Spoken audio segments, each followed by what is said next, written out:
Мұса мөлдірдің быт шытын шығарды. Күтпеген жағдай орын алды. Эфир барысында Мұса мөлдірге дөрекілігін көрсетіп айтып бастады.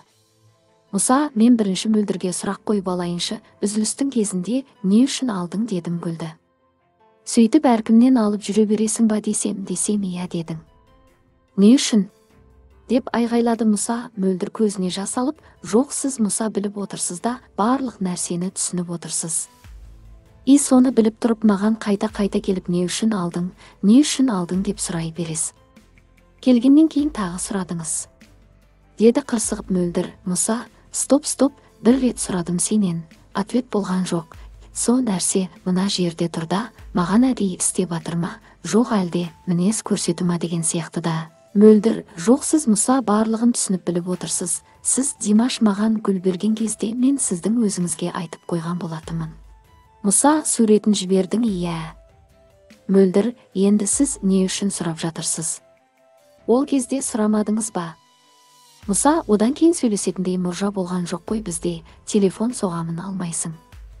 Мөлдір, барлықтарыңыз бір сұрақты қайта қойып жатырсыз да, мен бұл нәрсені уже қанша рет жауап беріп қойдым. Ол гүлді мен алып, өзіме қабылдап, мен ол гүлді ұстап, үйіме қайтсам, ол бөлек әңгіме болатын еді. Ал мен ол гүлді ол жерде алған жоқпын, столға қойып қойдым қасыма. Одан кейін айттым, бұл гүлді Ақботаға бердім. Мұса, мына сұраққа жауап бер. Иә, мен бәрінен ала берем дедің. Не үшін? Мөлдір, мына жерде майда әңгіме айтпай-ақ қояйықшы, не үшін, кім үшін деген сияқты қылып. Мұса, сен үшін майда әңгіме ма? Әркімнен гүл ала бересің ба десем иә деген майда әңгіме ма? Мөлдір, сіз біліп тұрсыз мұны, сіз әдейі айтқанымда. Мұса, не үшін әдейі айтасыз? Мен сенің жыныңа тиіп жүрген адамың ба деп ашуға булықты Мұса. Альмира ханым Мұсаға сіздің бұл дөрекілігіңіз бе деді. Эфир барысында ер жігіт Ханзада Мөлдірді не үшін мазақ қылып экс-жұбымен кездесуге бардың деді. Эфир соңында Мөлдір қызымыз таныстық жалғасатынын айтты.